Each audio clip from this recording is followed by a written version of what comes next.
Welcome back to Interior Analysis. I am one of the hosts, Jelani Kelly. And I'm the other host, Evan Westman. And today, ladies and germs, we're discussing Hancock. This was a movie made back in 2000 something. I don't know the 2008, exact I think it was. 2008, that's what Evan said. Starred Will Smith, Charlize Theron, and Jason Bateman. And it's essentially about a drunk Superman. So, let's dive right in. You want to start off with some notes you have? Yeah, I mean, so this was my first time watching it. I knew sort of what it was. I remember seeing trailers for it back when it was coming out, but I was like 9, so I didn't really notice that much of it. I think I knew who Will Smith was, but probably only from like Shark Tale at that point. Oof. I don't know what else I would have seen him in, but like I knew who he was somehow. Maybe we'll get into some of this. Like my main reaction was because I really like all three of these actors, but this is none of their best movie. Agreed. They were all good, but it was a little disappointing to watch them all just because I was like, man, I've seen all three of these people just be so much better in other stuff. Yeah. So yeah, definitely not my favorite from Will Smith, but far from the worst too. So, some themes we got here. People can change. That's like the biggest theme because Willie Smith goes from being an alcoholic, drunk superhero into being an actual coherent, clearly seeing superhero. And his loneliness obviously is tied to his alcoholism because, there's one scene at the dinner table where he feels like he's the only one, and the alcohol was him dealing with that, which is a real life way people deal with loneliness, and especially on something like that scale, like being the only super powered being and not knowing why, and the amnesia thing. That's another thing. How did you feel about the amnesia thing in this? Like, I know people normally hate amnesia, the way it's used in movies, but what were your thoughts on that? I didn't mind it. I do agree that amnesia a lot of times is a bit of a cop out. Mm-hmm. I'd say the worst example of that is probably Fast and Furious, at least that I can think of. They really lean on that. I really didn't mind it in this case though. It really did give you a better look at who he was, like because he didn't say a whole lot before that, as I recall, especially not about his past. And you kind of realize, oh, this is where he's coming from, and he hasn't aged for what was that, like 80 years at that point, and he doesn't know who he is. Mm-hmm. Because I think at that point, it's a lot more than amnesia. It gives you insight into all of him. It's also not really using, well, maybe I was going to say it's not really using amnesia in the traditional way, but I guess that's not exactly true. But it's not like the Jason Bourne thing where he conveniently doesn't remember like anything. Yeah, but he remembers how to fight. Right. Yeah. But in this case, it's like, he still has his powers and is like, he's not the smartest in how he fights with them, or maybe it seems more like he just doesn't care. Yeah, overall, I did not dislike the amnesia thing. In fact, I think it's fair to say I did like it. So, Mm-hmm. For me, it made sense for the story as to why he was so lost with everything. yeah, especially when Mary tells him that, or shows him that she's like him, Mm-hmm. and his first reaction is, "You were letting me think I was the only one here." I kind of wish they'd done a little bit more with that, but you really feel that when he says it. It's like, if he'd known the whole time, like, maybe he wouldn't have ever turned as bad as he was and, like, Mm-hmm. gotten all depressed and stuff. And Yeah. her line following that, I think it's like, "I didn't think you'd miss what you didn't forget." That was probably the best exchange of the movie. The fact that I completely forgot he said he didn't age for 80 years or whatever. The fact that he didn't, he was around walking like that for, what was he? He was essentially like that for 80 years, you said? I think so. I don't remember the exact timeline, but I think his amnesia, like, I think that happened in maybe the 30s, something like that. It's at least like he's lived basically a full lifetime Mm-hmm. as who he is now, like pre-amnesia, pre-aging at all, or post-aging at all.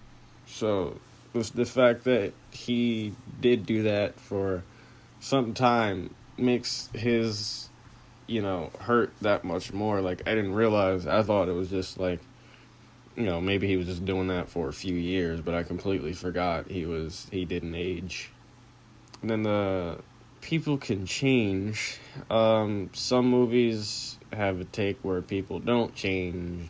He, of course, being the main character, has the biggest arc, or really any arc out of any of the characters in this movie.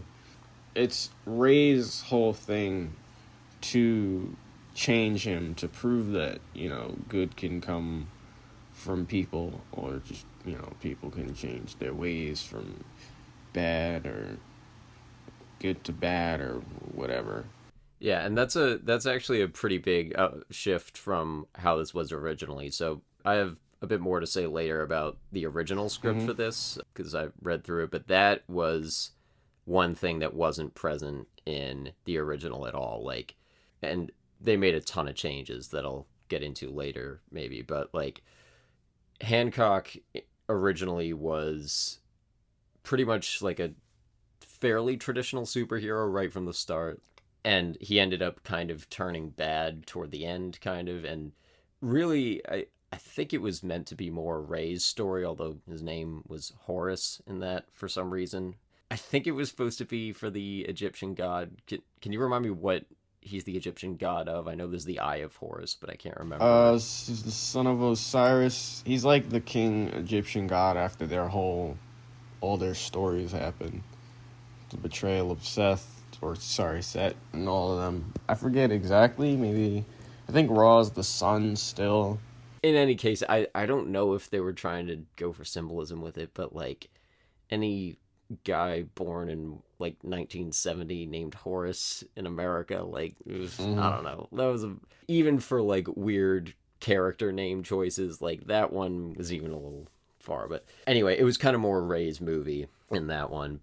There was really no hint of any of the arc that we see Hancock go through in this. Like, that was all changed. It was the sky. He's the sky god.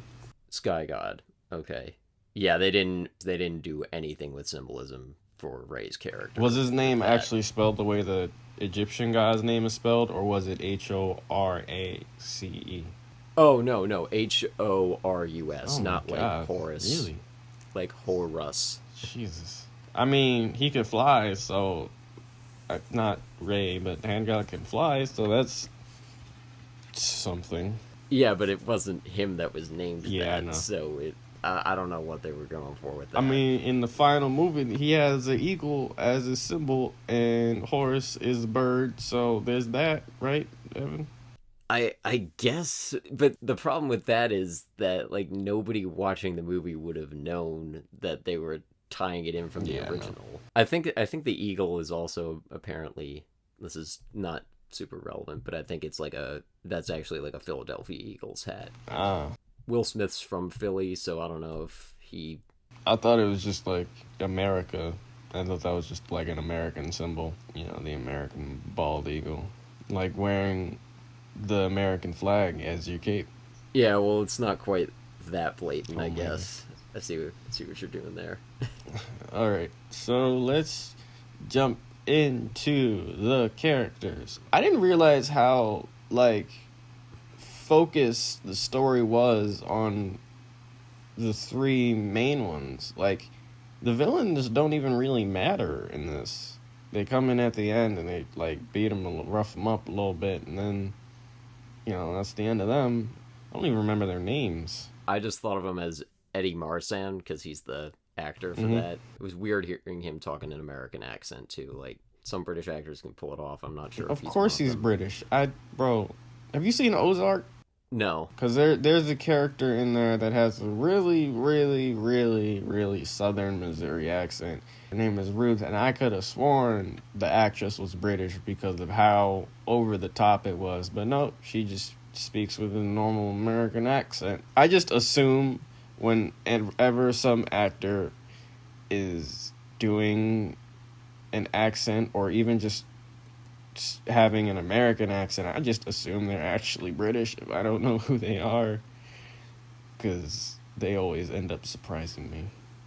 Yeah, that definitely happens. I always think it's interesting to hear when, like, Benedict Cumberbatch, when he's Doctor Strange, because I'm so used to hearing him be British, and then he's American, and, like, I don't know if I would, like, if I didn't know what his real voice sounded like, maybe I wouldn't notice, but because I do, I, like, really notice. Yep.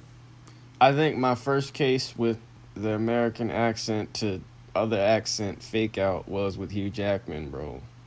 In what? Wolverine. Any portrayal of he's Wolverine. Australian. Yep. Right? Yep. Oh yeah, and you and can't when tell I first at all. heard him talk, nope. When I first heard him talk, I was like, "Yo, what is this? Where's Wolverine, bro? Where's the bub and the gritty accent, the Canadianness? You're Australian, bro?" Like, I felt betrayed. Well, he's really good. Yeah. And, like, I don't know if I've ever heard him be British or anything in a movie, but, like, when he's doing an American, he sounds totally natural. Yep. He sure does. All right. I said we were going to get into characters. Let's get into the actual characters. Hancock. We're going to start with Hancock. He is essentially, and I don't remember where I heard this before, but it's kind of true, he's drunk Superman. This is like another one of those Superman homage stories where it's Superman, but with a twist you haven't seen Superman with before. This is a drunk version of Superman. I don't think this has been done before or copied after.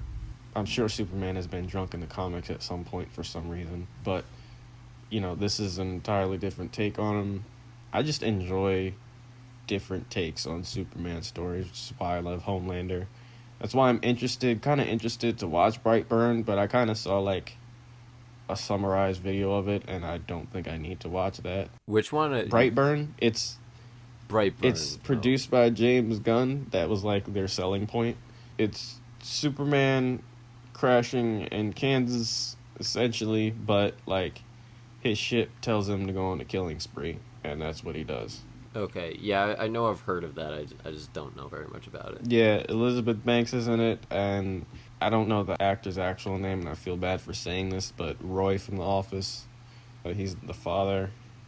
But yeah, I enjoy different Superman take stories. Yeah, well, this also didn't have any roots in anything else. Like, it's completely original. There's no comic or anything that it's based on, so that makes it a little bit unique in that regard. Because no one would have been coming into this knowing, like, Hancock lore or anything. Right. And there was nothing for people to be upset about then. Comparing it to a different, this didn't happen in the book, this didn't happen in the Hancock comic. Yeah, which is a thing you hear a lot with stuff. I also think it's interesting how this came out, like, right, almost exactly in the middle of Iron Man and the Dark Knight's release dates. Really? Because, yeah, Iron Man was, like, maybe a month and a half before, and then the Dark Knight was, like, 3 weeks after. And, of course, that's, like, the start of the MCU, and the Dark Knight, I know it's not your favorite, but, like, people love that. And I think it was in, like, the top 5 grossing movies of all time at the time it was released. It's moved down a lot, but it was, like, a huge deal. I was a little surprised to see that, like, that didn't seem to affect Hancock's box office performance. Like, it did better than Iron Man. Really? Not by a lot. Yeah, by 100 million or so. Damn. And, I mean, obviously it didn't do nearly as well as The Dark Knight, but considering that it came out between those two, and, you know, I think it was like a July 4th release, which is always, like, pretty big. It did pretty well, but I guess I shouldn't be that surprised, because, like, Will Smith is probably one of, like, the top 10 most bankable actors, so, like, his movies, if you put him in something, it's almost guaranteed to make its money back. So Suicide Squad didn't. Yeah, it did. That did really well. Wait, did it? I thought it didn't. I mean, financially, it did great. Damn, I don't think it cleared I a thought billion, DC but movie didn't make its money back. I was almost sure one of them didn't. I don't think it was that one. I'm pretty sure that did pretty well. Oh, damn. I mean, Yeah. I didn't have. I saw it in theaters with family. All right. So his like major flaw, I'm looking at it from a bit of a screenwriting perspective. His major flaw in the beginning is alcoholism, loneliness, all of that tied together. And then he fixes that by the end because he's got an eagle friend and he doesn't drink anymore. So that's that. Yeah, I mean, he pretty much is like his arc to me seemed pretty much complete by the middle after he like Cleans up. stops the bank robbery. Mm-hmm. Like after that, it's not really any focus on that. I have a little more to say about that later, but yeah, in terms of his arc, that seemed to be pretty much where it ended. Yeah, we can touch on that when we get to Mary. Mm-hmm. And then I heard, I think it was from Cinema Sins, a YouTube channel. It was probably, I listened to their podcast, so I think it was during one of their podcasts. I heard he's a character you want to remain the same because he's funny that way. I kind of disagree. He was funny at first because I saw this when I was younger.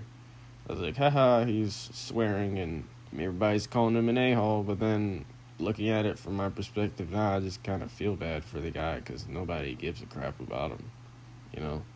Yeah, I feel like you can do both. And I was expecting him to be funnier throughout because the trailers did play up like, and it's Will Smith being like loud, kind of funny Will Smith. And I think he's kind of vital to making it work because one, it's like even when he's being the worst person ever, it's hard to not like Will Smith. Right. Because he's just got that charisma. But then later too, like when he's I think a lot of some of the more dramatic scenes with him, because like I said, he does not have a whole lot of dialogue in the first half.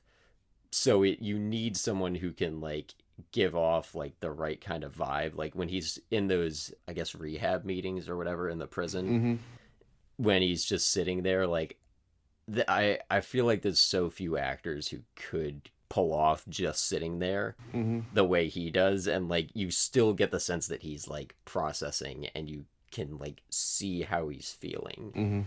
So I think without Will Smith, one, the movie probably might not have gotten made. Two, I don't think we would care about Hancock. To bring it back to your note that you don't want him to change, or I mean, I know that's not what you said, but I get where that's coming from because he is less fun to watch in the second half of the movie. And it's not even the thing where, because Will Smith can be a great dramatic actor too, but he's not even really getting a whole lot to do in that sense in the second half. When he's not being drunk Hancock, he's not really as interesting to watch. All right. So we're done with Hancock, let's jump on over to Mary. Again, I don't have much of anything on Mary or Ray because they don't really have arcs to me. So she just leaves him alone until she tells him the truth. Like, did she think she was gonna run into him one day? Like, she left him alone for 80 years, so she must have known when she started seeing him on TV about this flying man, like, oh, that's him. Well, she never lost her memory, so she had to know it was him, but... Yeah, I don't know if that's like a plot hole or not, but on a long enough timeline, I guess it would make sense. I guess she was just counting on her husband not being the one who like actually tried to do a fixer-upper with Hancock, which would be a pretty safe bet to make. Do you think she's a complicated character? Because she, like I said, she doesn't have an arc, but you kind of understand a bit. I wouldn't do what she did, but I kind of understand her reasoning, the way she explains it by leaving him alone. I think it checks out. Her motives feel grounded. There's a lot of different theories on immortality and whether it's a living forever is a blessing or a curse. So I guess she sees it as a blessing. So in that sense, like, I get that she doesn't want to get hurt, and also maybe doesn't want him to get hurt. And I was expecting them, when there was that twist, when we realized that she was also the same as him, I was expecting she was going to be the villain for the rest of the movie, which wasn't entirely true. I mean, it was really cool that they did that. I actually really liked a lot of the way that their powers worked, where like they get closer to each other and they get weaker Mm-hmm. and become mortal. Like those were all pretty cool. I wish they'd done a little more with it, at least in terms of like just making it a little more significant. In itself, that was a cool way to do it. I was gonna say this for the end, but since we're on it now, I know he's weaker when he's near her, but she's not like kryptonite to him.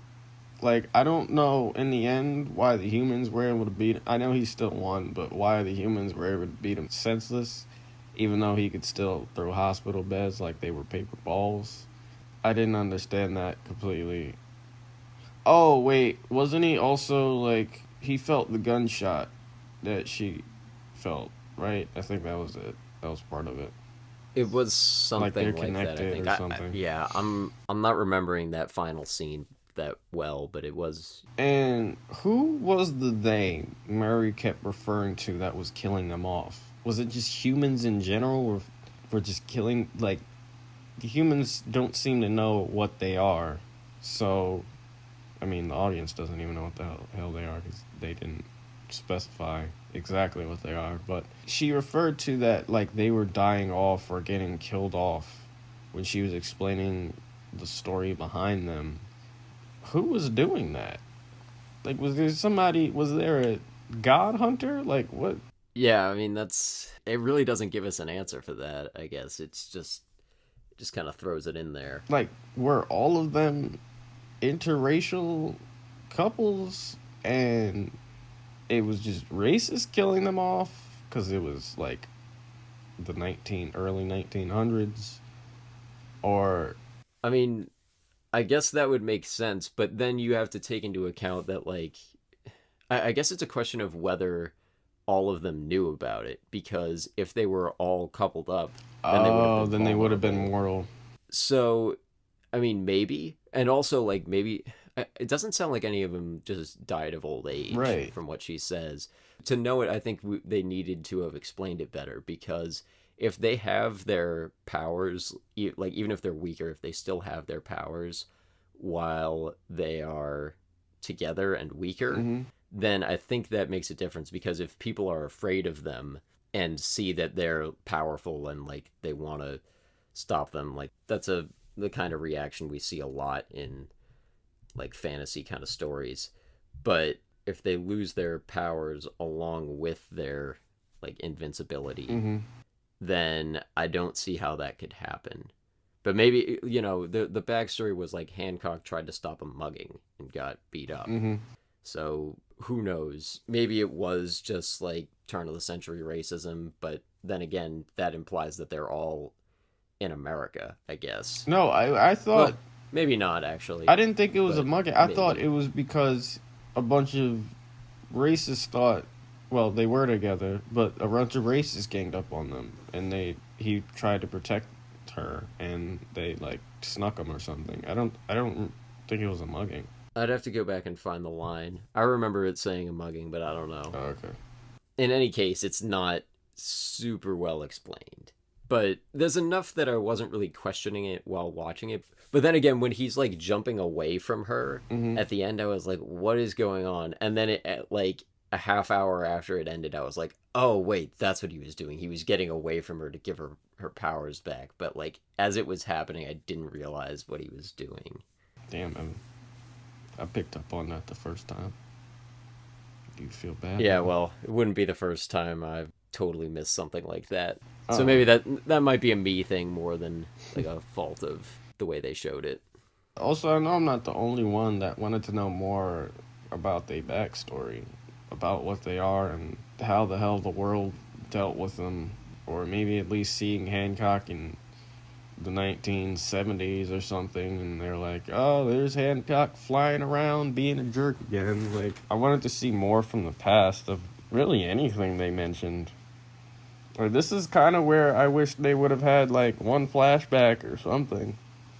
Like, I want to know what it was like for them, or what the others looked like, how the others were killed off. Anything about, like, I wanted to know more about I guess, the lore behind these things. Yeah, I wouldn't have minded seeing that either, I guess. I was sort of okay that they didn't show it. Mm-hmm. But then again, it does run into a little bit of an issue with, like, if he's been around for the last 80 years and, like, we don't know how long people have known about him, but, Mm-hmm. he tells Ray he doesn't age. If he's been active for more than, say, 20 years, people probably would have started noticing that. Right. And he's an established presence in LA. Like, people all know who he is. But yeah, we really don't get a sense of how long it is, where else maybe he's lived, anything like that. And I'm sure historic events would have changed, unlike a certain fantasy movie that also stars Will Smith. Yeah, I was gonna say, like, it runs into the Bright problem a little bit. Not nearly as bad, but because there's only one guy. But when you introduce two other races in a fantasy world, that's gonna change. I think they had like 5 other races. Oh yeah, they had. I was thinking just elves and orcs, but they had fairies and minotaurs and centaurs. Oh yeah, centaurs. Sorry. Bright is a very problematic movie. Yeah, and the whole lot. Are we gonna do? Maybe I don't know if we should, because we wouldn't have anything to say positive to say about that. The only positive things I'd have to say about it would be that Will Smith is in it. Yeah. And occasionally is entertaining. Yeah. So let's move to Ray. He's focusing on changing the world, beginning with one person, and that person is Hancock. But he doesn't really have an arc, and at some point, he's kind of just a background guy. Like, once Mary reveals who Hancock is, he's kind of just like, you know what? I'm going to be in the background from now on, if that's cool with you guys. And then you see him in the hospital with Aaron, and he's just kind of there. Let's get into you talking about splitting the movie in 2 halves. Okay, well, while we're on Ray, I think it might be a better time to talk about some of the stuff from the original, because they did a lot of different stuff with Ray in the, Horace in that one, in the original. So he's not a PR guy in the first one, he's a security guard. Really? And they really play up him being, like, lame and being all, like, intimidated by how cool Hancock is and stuff. There's a lot more with, like, the triangle of Ray, or Horace, Mary, and Hancock. Again, I did not really like the way that the original script went, but it was a lot more of Ray's story, where it was, like, him becoming, like, manning up for his wife and kid, basically, and becoming, like, a better security guard. I think he kills Hancock at the end somehow. Really? Yeah, it's weirdly the second to last page of the script was not loading for me, and I think that would have been the moment when maybe they explained it. But even if they did, it was pretty flimsy. So when you're pointing out how, like, he has very little to do after that reveal, the relationship between Hancock and Mary was not there in the original. There was nothing based on that in the original.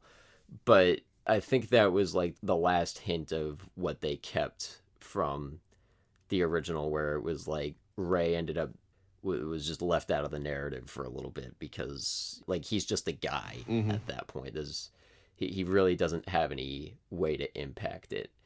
And, I don't know how they could have changed that. It does feel like a little bit of a weak choice, but, like, the final movie is far from perfect. Like, there's a lot of things that I think you can point to as plot holes or things that don't feel quite right. But after reading the original script, I'm actually, like, pretty impressed with how they did it, because the original's a lot grittier. Initially, it reminded me of Zack Snyder's Watchmen, which I got less of that vibe as it went on, but it was, like, a lot darker. And, like, to say that it was bad might be a little bit of a stretch. I just kind of got annoyed reading it. The way the guy writes action lines is very grating. I don't think there's actually a single scene, or there might not even be a single line from the original in the final thing. But you can tell it's the same thing. You've got the same main 3 characters in it, and actually Aaron's in it too. I guess that's the one thing they really do keep, is the little subplot where Aaron's getting bullied at school, and I think they even put a lot more focus on it in there. I can't imagine he still threw up the child. in the air as a hero.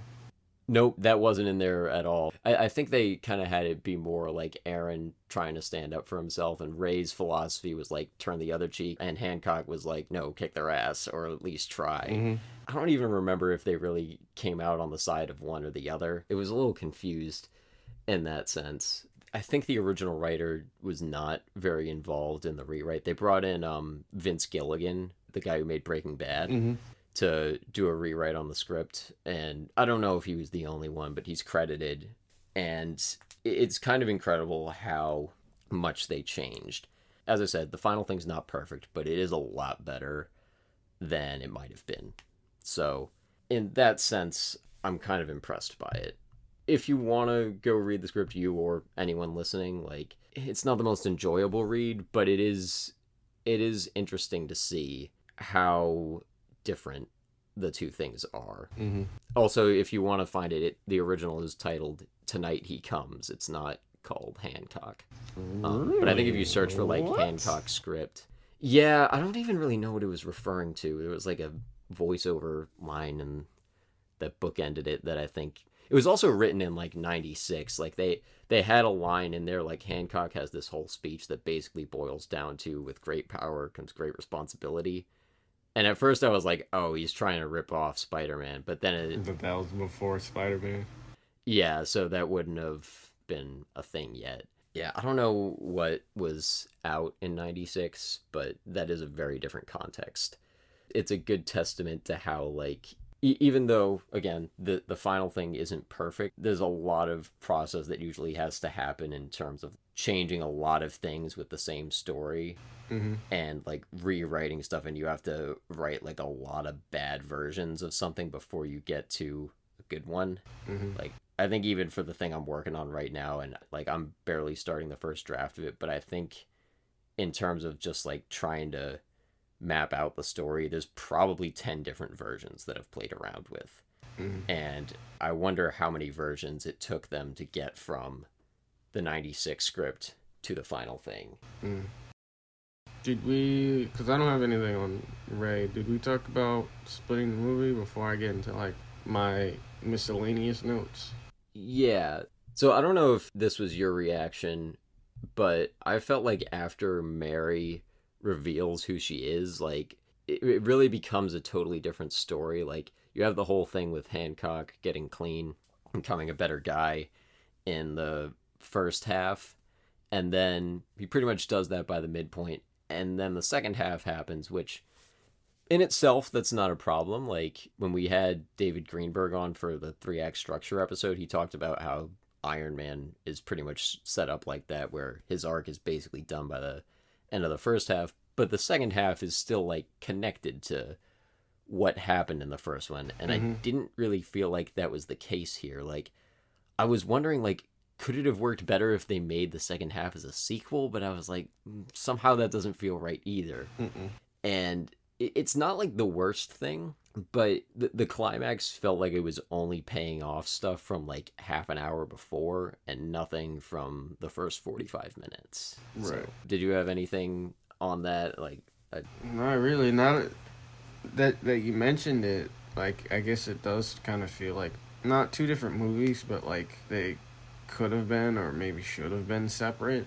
Because once he's done getting clean, like the movie's tone kind of changes and he goes from being funny and it's a lot less comedic and stuff. It's kind of like musical movies. Now, hear me out, right? Hear me out. okay. Most musical or Disney movies, I never noticed this before, but the first half of the movie is pretty much all song. And then once you get to the midpoint, there's no more singing. Like maybe one song, some somber song about crying and being in your feelings or whatever. And then like everybody's just talking for the rest of the movie. I was like, and then you think, wait, I thought this was a musical. Like you had 5 songs in the first half, then you get one song in the second half, and now the movie's over. And I don't like most Disney movies do that, like Aladdin and Little Mermaid, and they have all Mulan their only has the one song in the second half. I think right. Frozen, I feel like, only has Frozen one. It's like, especially, yeah. yeah, I don't know if it's like a universal rule, but there's certainly quite a few that have that. Because I'm trying isn't to remember other isn't ones. like the last song like Olaf's song, the snow song in Frozen, and No, then I that think there's one with the trolls, but even like even maybe then, before the. Yeah, I don't think there's anything after that except maybe like a reprise of yeah, it's something the else. it's the reprise of the intro. They had Want to Build a Snowman, Let It Go, and God, what was Love is an Open Door and all that. That one, yeah. Yeah, in like the first 30 minutes. I'm exaggerating, but I might not be. Yeah, I'd have to check the actual timestamps, but I think you're right that like the second half, anything from Disney that I'm thinking of, Beauty and the Beast maybe is an exception, but I'm not even sure if that's an exception. That might be an exception. Because actually thinking back at it, like that one maybe has a little bit more music throughout. Isn't Beauty and the Beast the last song? And that's like when they fall in love, and then there's like a whole another act after that. No, because there's the Kill the Beast song. Oh, right. Okay, Where the okay. town's And that's at the very getting end. all Yeah. turned up to go kill the beast. But and even then, like I think if you counted it up, there's a lot more in the first half than the second half. Hmm. What was the other one I was thinking of? Lion King. I feel like. Oh yeah. That one only has maybe two in the second half, and again, there's like I think even a couple of those might just be reprises. Yeah. Yeah, I'd never thought of that as a comparison. So maybe that is like kind of a good comparison for these two. That like it's not even necessarily a tone switch, but it's like there's a little bit less. It's less fun in the second half, maybe, and they're not being as light with it. Some comedies, some actual comedy movies. Not that this isn't a comedy, but like, I guess it's more action. But it's not a full on comedy. Yeah. Like But you could label it that, but it's yeah. yeah, some full comedies are like that too. They'll be very funny and laugh your ass off in the first half, and then like they get serious and it's time for character development and all that other stuff. And it's like, yo, I was laughing in the first half. Where'd the funny stuff go? Yeah, I'm not thinking of any exact examples of that, but I think you're right about that. I think a few, like there was a time where I was just watching a bunch of movies I should have seen but didn't, and I think a lot of them were probably Judd Apatow movies. Bridesmaids for me gets less funny in the second half. I can't think of any exact examples right now. I feel like Groundhog Day is maybe a case of that. That's not Judd Apatow, but like I think that one does focus on the comedy a bit more and then gets a little bit deeper with it.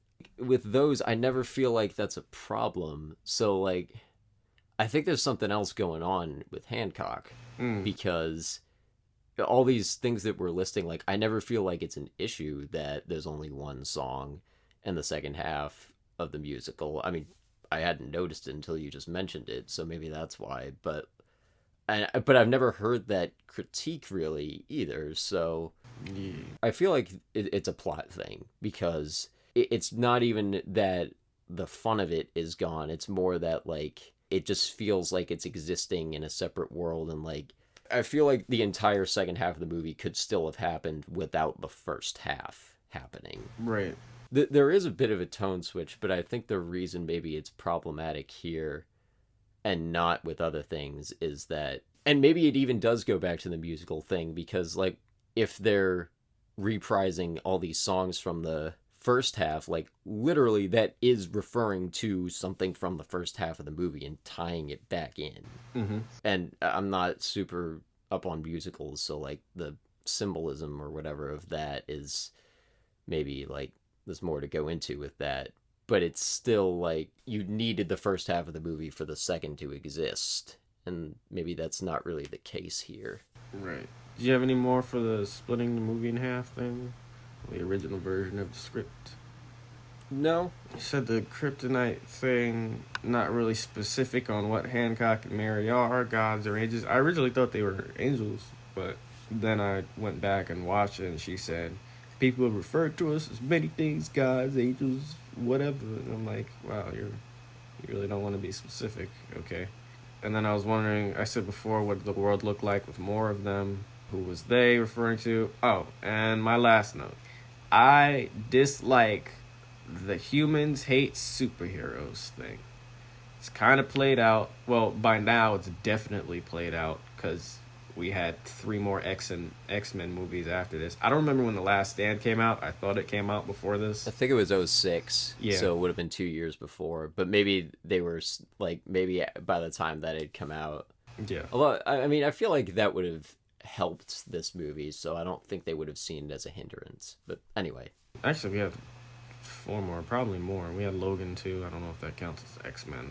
It's Wolverine, but there were X-Men in it. And we had Incredibles 2 that kind of has that same issue where Yeah, that too. the world has a complicated relationship with God, superheroes. like if superheroes were really real, I think we'd look at them more like celebrities. Yeah, there would be people on the internet, of course, or Twitter, or probably mainly Twitter, because Twitter's just not a good place. But like people that be against it, like, oh, you don't see how much they're destroying this and that. And we already have that in real life with things like Man of Steel. Like, yeah, I understand that he destroyed a city, he's supposed to be saving people. But if two aliens were to come down to Earth and they're essentially gods and they square up with each other, more than one city should be getting, y'all should be grateful only one city took the fall for that. Like, they should be going all over the planet if they're just like pretty much invincible and just punching at each other. But wasn't that something they did in I didn't see Batman versus Superman, but don't they like fight on an abandoned island where they can just like smash Yeah. things and not worry about whether they're Yeah, gonna and they hurt don't even do people? that much damage there. And that's probably because Batman's not a Kryptonian, but yeah, they avoided that. Yeah, I mean, at least the way they have it in Hancock, it's certainly not the most grounded take on it. But then again, that didn't have the benefit of seeing these more grounded takes. Like, even like Civil War, I would say, does a little bit of like the people hating superheroes a bit. I can understand that a little bit more, yeah, in Civil War. Yeah, I would say The Boys is probably the most realistic take on that. And I think it's not so much that, like, in this case, to me, it didn't seem like they hated the fact that there was a powerful guy flying around LA. It was the fact that he's Destroying it. completely drunk all the time and is just. I want to talk for a second about that scene where he stops the train when he meets Ray and everyone's like, hey, you shouldn't have tossed that car or whatever. And it's like, I kind of take Ray's side with that because it's He like saved his life. the train would have smashed the Yeah. people. Yeah, he didn't do it the best way, but like in the heat of the moment, like he doesn't have time to do the exact right thing there. Like Yeah. that would minimize the damage. He's just trying to do something. And also, Ray was stupid for being on the tracks anyway. You don't ever stop on the tracks if there's not enough space to drive over them. Yeah, well, LA traffic is a bit of a beast of its own, I think. I didn't drive while I lived there, but I also didn't particularly want to deal with the traffic there. So, like, I think that's sort of its own thing. But, you know, it was still an interesting moment because it was, I think that there is some truth to that, where if we did see someone doing all this stuff, people would nitpick and be like, oh, you should have done that. Why not? And I think there is some validity in that because you want superheroes who are protecting people to have good judgment, and he clearly does not. You know, he like when he's stopping those guys at the beginning, he just seems like he's kind of doing it for kicks. And then he throws him up on the needle building. Yeah, that was kind of over the top, but it was also funny. Yeah. Also, some of those effects, like they wanted to be ready to do that in 2008, and they weren't quite there. Like, Iron Man was out though, bro. Iron Man had already been out. It had just came out. yeah, Iron Man's effects still hold up. yeah. I mean, we had good effects there, but like this is pre-Avatar. I mean, yeah, not to say that like effects weren't they were in okay shape then, but like maybe it was a budgetary thing. Also, like 2008 I think was a weird time for making stuff because there was a writers strike and it was like right after the recession. So I wouldn't have been surprised if they had to rush this a little bit in production and didn't have time to make it look as good as it could have.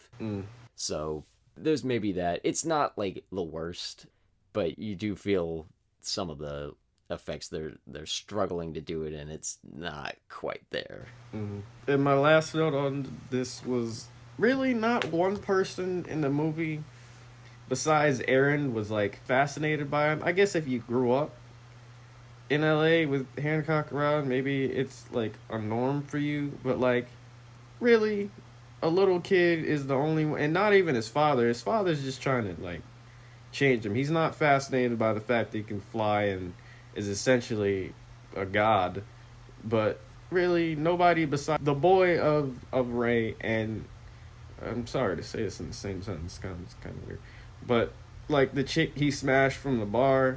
I don't think that's in the theatrical cut. Did you see the uncut version? Yeah, where he takes her to the trailer. Okay, I'd seen a mention of that, but that wasn't in the original theatrical cut. Oh shoot. Yeah. Well, I think it's fine that you mentioned it. It's just that wasn't in the original. I thought this was rated R when I saw it last, but I guess it was PG-13. Well, the version you saw probably is, because like what they wanted to do was they had a couple more scenes, but they cut them out to keep it PG-13 so it would be more marketable. I read about that. The version I saw was the theatrical one. I thought there were more F-bombs. Yeah, one. there were, because there was only one that they keep in the final, or in the theatrical cut. Yeah, it was it when he and Ray were arguing about staying in the correctional facility? No, it was at the very beginning with the train scene, and they're all yelling at him. He's like, "Yeah, well, you should go sue McDonald's because they fucked you up, bro." Oh yeah, that was a great. Like, I don't know what else they had, but like you get one F-bomb in a PG-13 movie, and I was like, not a half bad one to keep. It's a pretty good dig. I think one of the most legendary was it First Class? Yeah, with Wolverine. Oh. Beautiful. Yeah, someday I want to talk about the MPAA, but not today. Yeah, I'm just sick of the superhero hate. Like, get over yourselves. You're just jealous because either you don't understand it or you want the superpowers but can't have them. Like, shut up, humans. I get that, but I think I also understand why we have some of these versions of it where people do get upset. I think it's half them trying to give voice to, like, we don't want it to be all cartoony like it is sometimes. But I think some of it is, like, actual fan reactions where they watch the Avengers and they're like, oh, all of New York got destroyed again, and no one seems to be talking about it. It's also, well, in the X-Men take, I get it, but, like, I don't know. Yeah, the X-Men thing is meant to be more of a commentary on discrimination. Yeah, that's the whole point of X-Men. I'm just sick of seeing it in other movies. I get it, X-Men, that's their whole basis. And it was based on, like, minorities. Well, really, Professor X is supposed to be Martin Luther King, and Magneto's supposed to be Malcolm X. Yeah, I've heard that. They kind of were pushing that with the comics, and then when they came out with the movies, they were kind of trying to do a little more with, like, homophobia in those ones, but it works as an allegory for just kind of discrimination in general. Yeah, that's all I had to say on that. Yeah, I mean, the only other thing I would want to talk about just a little is just the whole thing of casting Will Smith in anything, because it's just, the thing with him is, like, I feel like it's so frustrating, like, when he's in something, because I really like him as an actor. Like, he's probably one of my top 10 actors, and he's great in everything he's in, but he's just in some bad stuff. Like, we've talked about Bright, we've talked about Suicide Squad.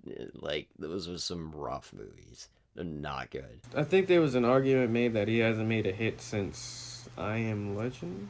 Like, a good movie. I heard Concussion was alright. I didn't see it. That was, like, 2015, but that didn't seem like the most, like, he seemed pretty low-key in that. I mean, if you're talking financially, like, he's had bigger hits than I Am Legend since no, then. he's had, yeah, I know that. In terms of critical appeal, I think you could make the argument. I mean, my favorite overall of his is probably Pursuit of Happiness, or I need to watch that. He's good in that, and that's Jaden Smith's in it too. Mm-hmm. as his son. kid. Yeah, I know now people have a little bit of mixed opinions on Jaden Smith, but he's, as a 5-year-old in that, he's pretty good. But I mean, my favorite Will Smith performance, I think, has always been, or at least like favorite role, is Men in Black. Like, I love him in Men in Black. Mm-hmm. It may not be his absolute best movie, but I have the most fun watching him in it. Mm-hmm. I feel like his like star power is almost the cause of why he's in some bad stuff, because it's like, if you put Will Smith in something, it's gonna probably make its money back. Like, there's not really a whole lot of risk there.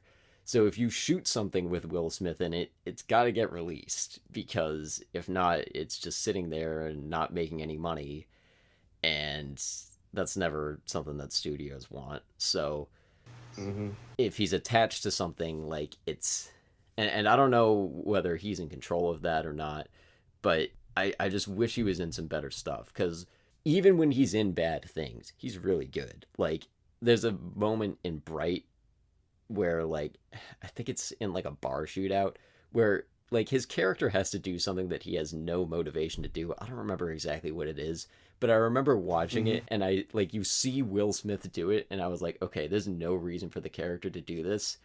But from his performance, I was like, I kind of buy it, which is like sort of insane that he's able to pull that off. Yeah, I mean, I think in more recent examples, he was good in Aladdin. Trying to follow up Robin Williams as the genie is not easy, and he may not have been as good as Robin Williams, but as a consolation prize, that's a pretty great consolation prize to have him do what he did for that. Regardless of how I feel about the live action reboots, like, he was good in that. I do wonder though, because there was a time when he was making a song for every movie that he was in. What would a Hancock song by Will Smith sound like if it had come out maybe 5 years earlier? Oh my gosh. So yeah, we didn't get Wild Wild Hancock as a song, but God. would have probably added a little bit of a different take to it. He seems to be done doing that though. Nah, he just did a remix to the rapper called Joyner Lucas, and Joyner Lucas made a song about Will being his idol, and then Will hopped on the remix and did a verse. Oh, I haven't heard that. Yeah, do you listen to rap, Evan? Maybe that's why. A bit, but not a lot. Feeling like Will. I listen to rap songs, not so much rappers. Although I'm getting into Childish Gambino, so I don't know if I think he's more hip hop than rap. So I don't love all of his stuff. No, hip hop is the culture, rap is the music genre. Okay, I've heard people make that distinction and say that, like, some people don't count as rap, they're hip hop. So no, I just found out that there was a difference, like a distinct difference. Hip hop is the culture, it's the hats and the everything about it, and then rap is the music. I don't know, wearing backwards hats, and you get it, and you're wearing the 90s baggy pants and oversized t-shirts, like that was hip hop. I don't know what hip hop is now. Grills, chains, and I guess watches. I don't know. Yeah, hip hop is the culture, rap the genre of music. I'm listening. My friend is sending me old Childish Gambino stuff, and it's fire. Have you listened to Firefly by him from his 2011 thing? That's my favorite Gambino I haven't. song. Definitely check it out. It's pretty good. I don't know if it counts as old Childish Gambino, but it's like older, it's pre-sweatpants. Yeah, that's pre This Is America and all that. Yeah, I'm listening to his stuff when he was talking about being a middle-class black kid that was being compared to a white guy. Like, an Oreo is, like, the bad term for it. But, yeah, I'm enjoying that. We went off on a tangent, but do we have anything else? I'm straight. Yeah, I don't have anything unless you have more on everything with casting Will Smith. Nah, like you said, everything you say, you're going to get your money back. People are going to go watch Will Smith because he's Will Smith. Yeah. But you want to do the boilerplate stuff? Yeah. Next episode, we got Dead Man's Chest, so the second Pirates movie, and eventually we're going to do At World's End also. You can like us on Facebook, rate and review on iTunes. You can send in comments, questions, suggestions, requests to intanalysis18@gmail.com. You can follow us on Twitter at intanalysis18. I'm on Twitter at Davos Watson. And where can people find you? I am on Instagram at Based Phoenix. I am on Twitter at Jelani T. Kelly. And I'm on Twitch at JBasedPhoenix. I stream every day except Fridays, and I'm gonna start gaming streams because that's what Twitch is for.